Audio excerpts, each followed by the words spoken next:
What's today? Today's Tuesday, October 6th, 2020.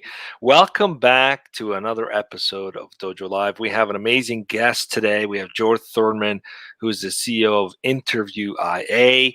He's going to be talking to us about HR tech. But before we do that, I want to welcome my co-hosts, Kim Lantis in Hermosillo, Mexico, and Carlos Ponce in Cuernavaca, Mexico. Welcome back, guys. Oh, I got the name right. You got it. I got the name right. It's no longer outside of Mexico City. Exactly. Just outside of Mexico City.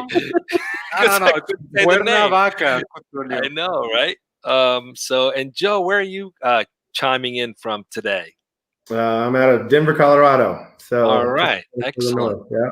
All right, excellent. Well, welcome to the show. Let's get to know you a little bit. Let's start by you telling us a little bit about Joe. What do we need to know? Tell us a little bit about you, and then we'll talk about your company, and we'll go into the topic. Awesome. Yeah. So I am close to a Colorado native. Moved here when I was 3, but my dad was in the Air Force, so I happened to be born right outside of Boston. And moved here when I was young. Always grew up playing tech and loving sports.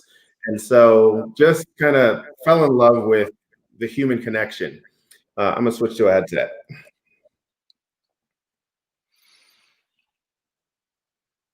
How's that? Can you guys still hear me? Yeah, we heard you perfectly fine before, too. Perfectly. Yeah. I heard an echo coming back at me, so I stopped. All right. So, but yeah, so I always fell in love with technology and then went into Cisco routing and switching, but didn't love sitting in front of a computer. So my journey has taken me into from figuring out why computers don't speak to each other to trying to figure out potentially why humans can't work with each other. So we build technology focused on, how can we help bring together the right people to produce the right things. That's my passion. That's what I find purpose in.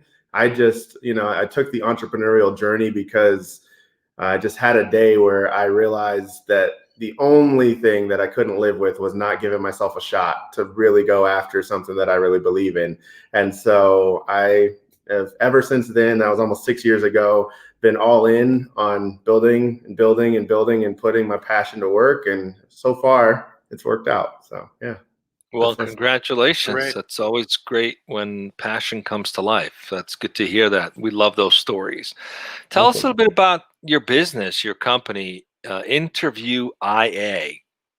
Give us a little background, what gave birth to this idea, and what is it that you guys do? Yeah, for sure. So what gave birth to this idea was actually my previous company, which was called Jobber Group. We were a management consulting company in the hiring space, in the trenches, working with organizations to solve hiring problems. Right now, across the world, the C-suite is concerned about talent. They're concerned about, can we get the right talent? Can we keep the right talent? And even before that, can we define and understand what is the right talent? Innovation is happening so fast that people are being hired for roles that didn't exist 2 years ago. We used to say you're getting hired into roles that didn't exist 10 years ago. Now it's 2, eventually maybe it'll be 1, right? But for everything we're trying to solve, it takes transferable skills, and we have to arm organizations with the ability to hire people based on their ability, not based on their history. That also leans into a lot of things that are happening here in the US right now. From a different perspective, right? There's a lot of conversation globally, but in the US around equitable hiring, right? There's social inequality, racial inequality is a big part of the conversation. And so we lean into that as to through the lens of what we call pathways. If we can understand that we can build teams with people who have taken different pathways in life, but have all gotten to a place where they can have impact on this project, this role, this company, then we're going to build the best companies in the world. But we have to remove those barriers from people to say, hey, Tulio, you took a different pathway than me, right? That could be a different that could be a different college. That could be obviously a different background from where you come from. It can be a different gender. It can be so many things that people latch onto. I'll quickly tell one story, and it's why we believe this needs to change. The first documented interview was done 100 years ago by Thomas Edison. And he would in the interview, give people a bowl of soup. And if you added salt or pepper to that soup, you were kicked out immediately. He thought you were making assumptions, right? That you thought it needed salt or you thought it needed pepper. But Thomas Edison was making an assumption that individual was making an assumption. And he ended up with a team full of people who like bland soup, right? That is what we have in the world, is like hires like, and we all have that one thing that we think tells us what we need to know about this person to hire them. It's ineffective, it's expensive, it's inherently biased, and we're changing that for organizations. So we're fixing what Thomas Edison couldn't. He was a pretty smart guy, but we got something. All right. Well, there's nothing worse than bland soup. So we're all into the tasty soup. So let's go right into the topic today, because I'm curious to learn more for sure, and as all of us are. Kim, what is the topic that Joe has chosen to speak about today? Let's go right into it. Sure. Thank you, Tulio. And nice to meet you, Joe. Thank you for being here. The chosen topic is IA versus AI, which will solve HR tech challenges.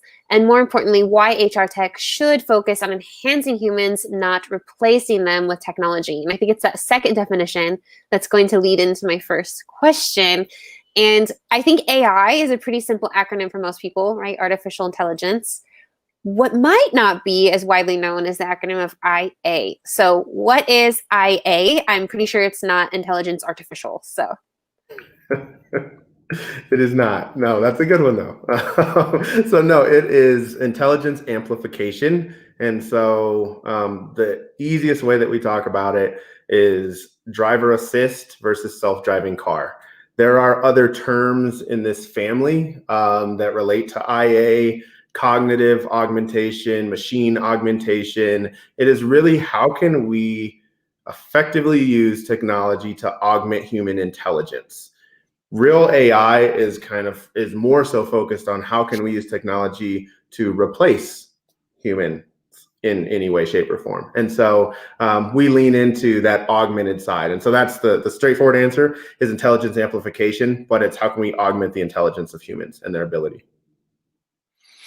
Well, that's interesting. I mean, I think the perception by a lot of people is that AI is going to replace humans, but it's not accurate, right? As we have spoken to a lot of luminaries about the proper use of AI, it really is about augmenting and enhancing and speeding things up and providing capabilities beyond what you humanly can do, right? We had someone talking about security with robots that basically can patrol an area. You can have one person who can manage 20 robots, which basically allows you to replicate yourself. But so let's go into this. Helping, and recently also doctors, right, helping with their cancer patients. Yeah. But you make an interesting point. That is that we ought to change the narrative about AI, maybe remove this artificial part of it, because it does create this sense of, I'm going to be replaced kind of mindset, right?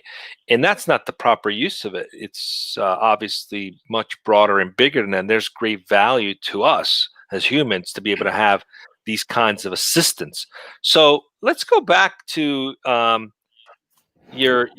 topic here, related to HR, right? How are you proposing to use IA to solve some of the problems that HR is facing? You mentioned some of them earlier in your introduction. If you had to break them down into like some key points, what are some of the biggest challenges HR faces right now?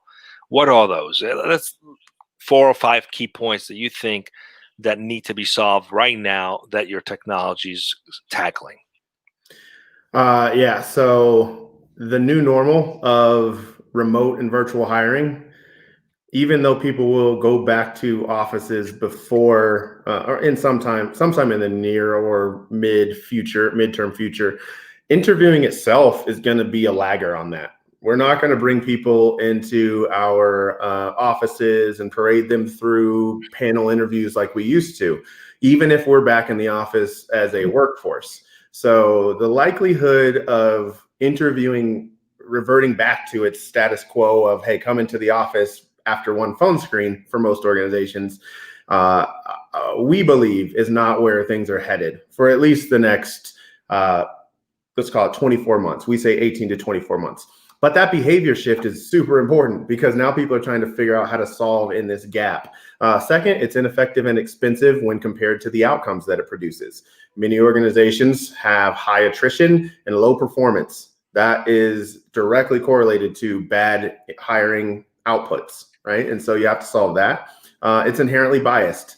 How can we solve for the diversity of hiring that we need when we cannot truly understand the criteria? So those are three things that are very, very important. And pathways is coming to light even due to COVID, right? How can someone from the hospitality space transfer their skills to being a great talent and a great employee in the client success team? We all can probably see, hey, yeah, I could see how someone could transfer those skills. But there's many breakpoints within the interview process and within hiring where that fails. And we see companies day in and day out hiring managers rejecting someone based on their background, and the hiring manager not being able to correlate that person's background to the actual skills that it takes to do the work, which leaves great talent in the market and leaves many companies underserved in the talent that they're seeking. So that wasn't like very concise 3 points, but those are three major lines of thinking. No, that's great. We actually have one of our own folks who's in our HR recruiting with a few questions that have come up. She's sent us a few questions. I'm actually asking, why don't we get Priscilla to just chime in? Can we open the screen here and let her in and just have her ask the questions directly? She's still, are you still there, Priscilla? And if you're screen ready. If you're screen ready. Otherwise, we'll be happy to ask them for you. Okay, there you go. I feel like, why don't you ask them directly yourself? Thank Go ahead, you. Priscilla. I do really want to be on the wave of the AI because I know that it's the future, but I also may be a little short-minded about the strategies that a team of talent acquisition can apply if they have a great technology to enhance the recruitment team. So I wonder if you have any example of a company that can apply a new strategy for their team to be better and take advantage of those. I imagine that I have 3 hours to do some other stuff, and I'm excited about that. But I can imagine what I can do. Do you have any examples about that situation? So as the question with a more efficient interview process, what are the other things that the talent team can be focused on? Is that the question pretty much? Yeah, I don't know if you have an example that. Joe, I want to add that right there. That's a potential customer for you, by the way. Right there. I think we're in different places on the screen. Yeah, there we go. I was better at this in the pre-back person asking the question could be a potential customer of yours. So yeah, I'm curious to hear the answer too. Awesome. Yeah. So one thing is obviously right now, hiring and recruiters are at the forefront, right? They are spending a lot of their time trying to diversify sourcing. Many of the complaints they get are, we don't have enough candidates, right? So easy answer is when the process of interviewing is more efficient and you're spending less time coordinating, managing, gathering the feedback, going through the collaboration, you have more hours in a day to be far more creative on your sourcing tactics, which is something that recruiters are very, very good at. Additionally, you can begin to architect better outcomes. Right now, recruiting has been very responsive, right? If you're always firefighting, which is generally recruiting, hey, we need this tomorrow. We needed this yesterday. We need this last month. Or, hey, we're about to roll this out and we need 100 people tomorrow, right? That's a fire drill. And if you're always in a fire drill, then you can never take the time to step back and architect better processes, more efficient processes. Our tool goes into detail of understanding within a given role, are 4 rounds made up of these questions done by this team more effective than 3 rounds made up by these questions and doing it, right? So as you can begin to architect that, you can create repeatable processes. You can build more confidence into your hiring managers. So the time you get back from not having to chase hiring managers for feedback, do all of the development of what are you asking and all of this can be built in architecting better processes. delivering better candidates from a sourcing perspective, and honestly being far more creative and taking a step back from being in reaction mode and get into strategic thinking. Imagine a world where recruiters can be far more strategic than just reactive. That's going to create a whole better process from a recruiting and talent team. Those are just some direct, from a time management, those are some direct answers. Thank you, Joe. Thank you. Regarding, Thanks for the question, Chris.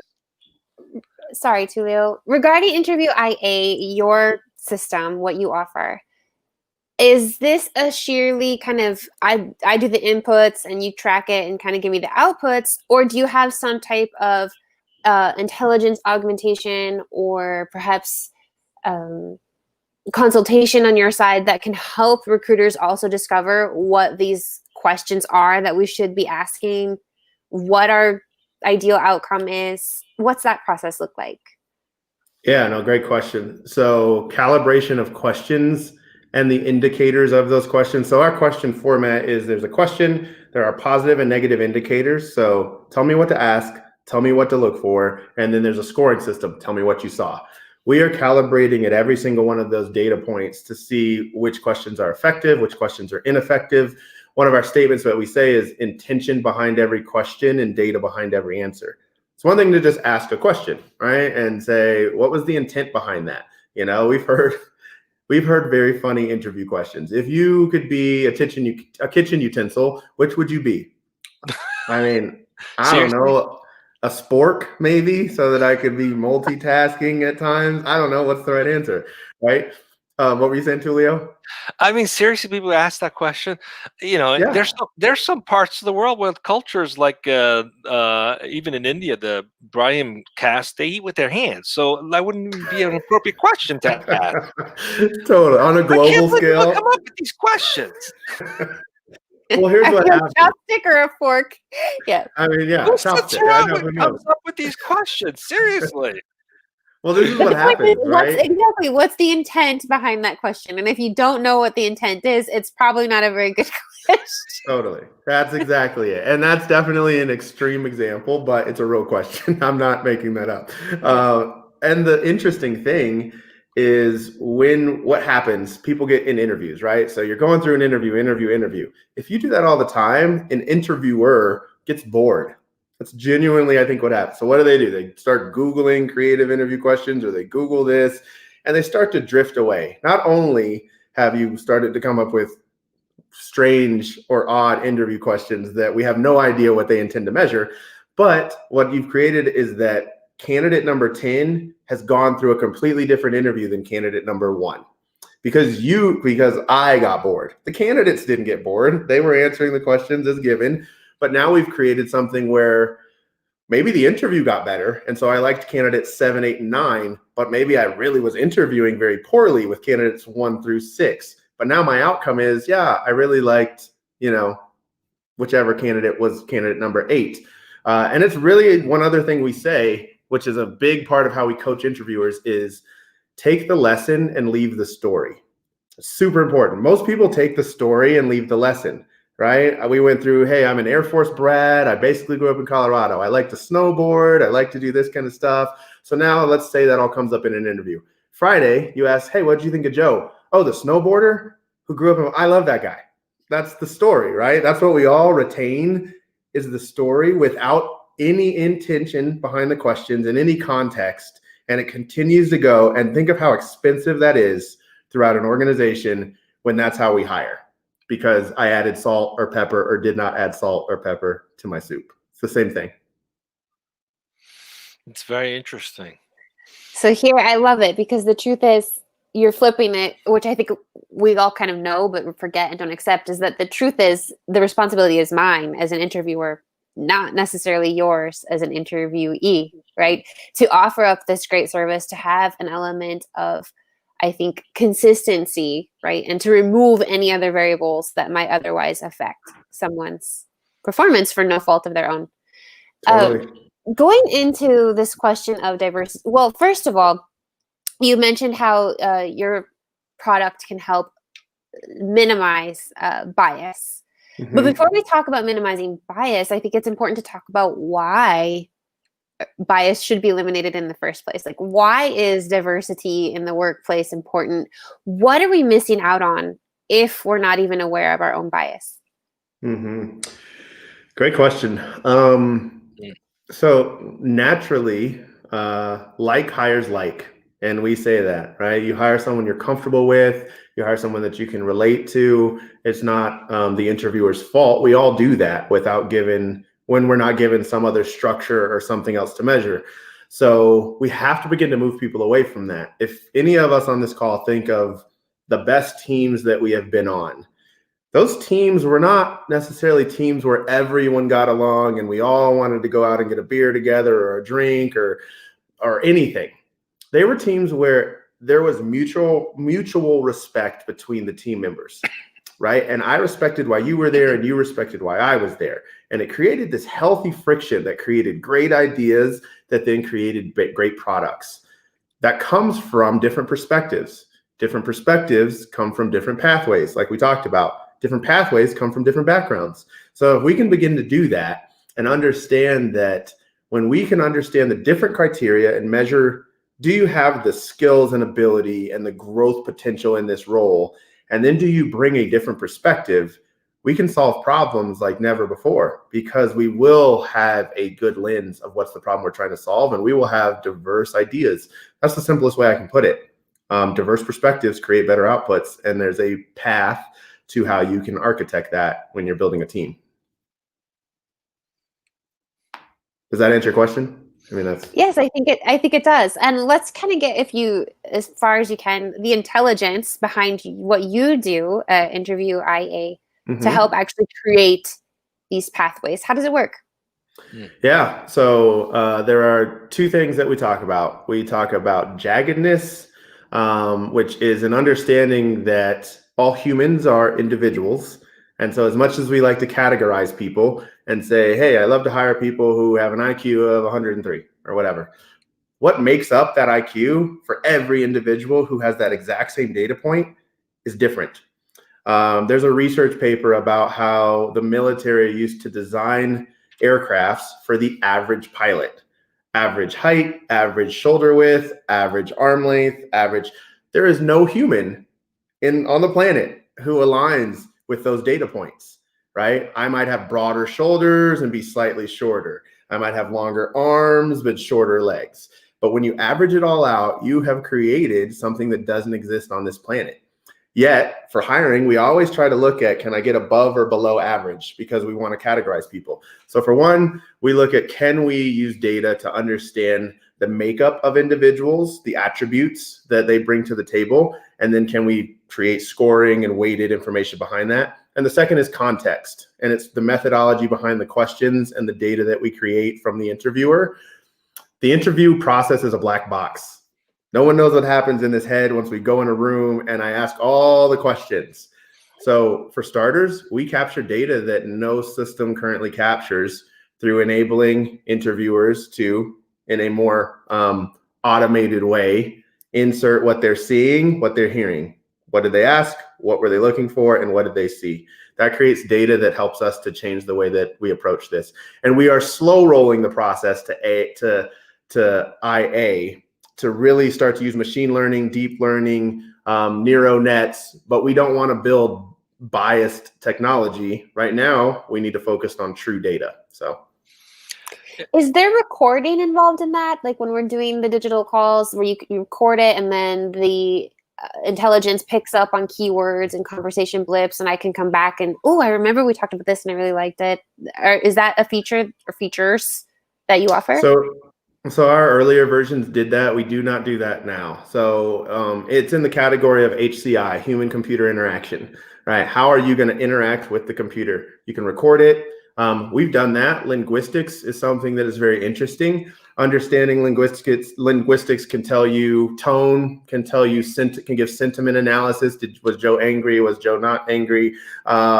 Those things you can play with. They do not directly correlate based on all of our research to outputs of hiring.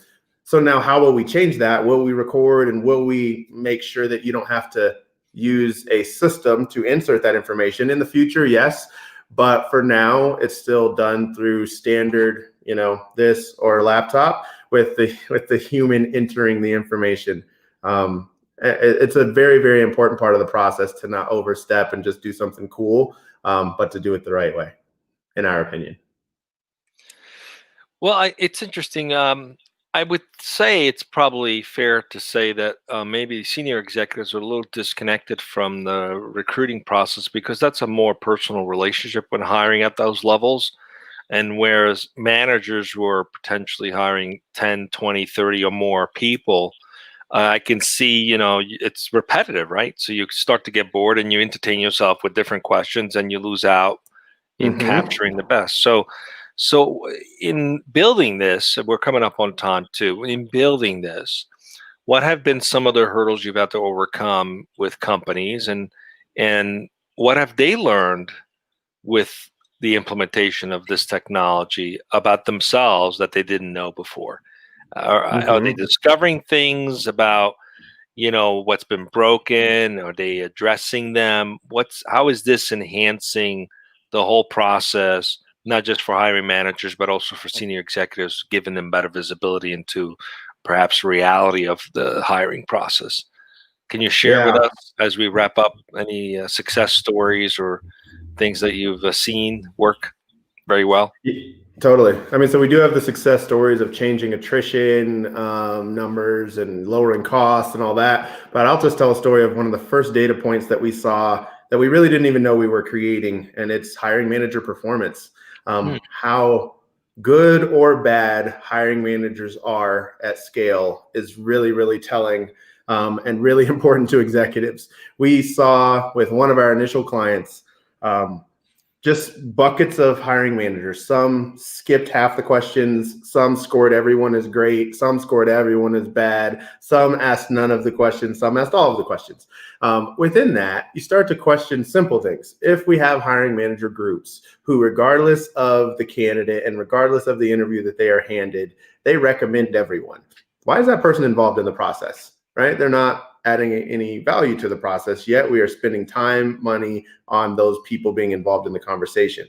The opposite side of the spectrum, if this individual is identifying more with male or female and scoring them dramatically different based on something that is not based in the interview, wow, that's very telling as to the work that we need to do to build a more equitable hiring process. So the data that comes to light around how ineffective a process is really what was the first mind-blowing thing for our clients. When you think of what it is, an interview is a meeting that happens inside every company, at any size, anywhere in the world, regardless of whether you're hiring a CEO or hiring a call center worker. Questions are asked, questions are answered, it is documented, a decision is made.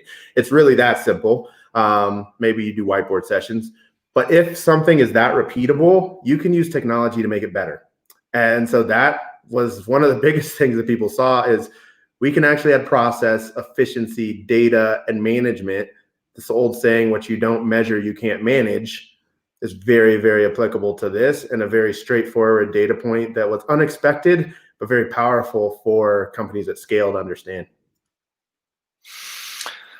Well, sounds like technology worthwhile having.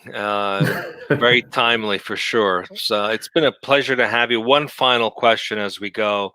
What's this journey been like for you to build this business? I mean, this year has been crazy, to be honest. We went through, in the Q1, we lost a fair amount of our business. Our business was heavier consulting while we were still building out the product. So we lost a fair amount of our business, and we turned everyone internally to focus on the product. And that was a game changer for us. So we have not lost a single employee. Everyone has been still on the team, and it has accelerated our progress by about 2 quarters. So it's been a journey where, as challenging as 2020 has been for everyone, it's offered up opportunity and challenge. And I just feel fortunate that, along my journey and with our team, that we were positioned to be able to capitalize on some of the opportunity, not just fall prey to all of the challenges. And so I am very excited about where we're going. It's been a challenge. It's an up and ride journey as an entrepreneur, but I'll never go back on my one promise I made to myself that I'm just going to go after passion every day, and it'll work itself out. Well, Joe, it's been a pleasure to have you with us. We wish you a lot of success, and we'll stay in touch to see how this progresses and comes along. I Carlos, really appreciate it. yeah, it's been great to have you. Carlos, what do we got coming up? We got 2 more shows this week, right? Tomorrow Yeah, and Thursday. and Thursday, Tulio. That is right. Tomorrow, Stephen Epstein with Tax Credit Experts. He's the CEO, and we're going to be speaking about using tax credit to fuel growth, the most overlooked source of funding. So that's one that a lot of people are going to be looking forward to. And also on Thursday, we have Luca Emili, the CEO of InSilico Trails. And the topic is Accelerate Drugs and Medical Devices Development, the Digital Revolution. That's with Luca Emili from InSilico Trails, right here, DojoLIVE, 1 p.m. Pacific. Great. Well, see you guys back tomorrow at 1 p.m. Pacific. Until then, stay safe.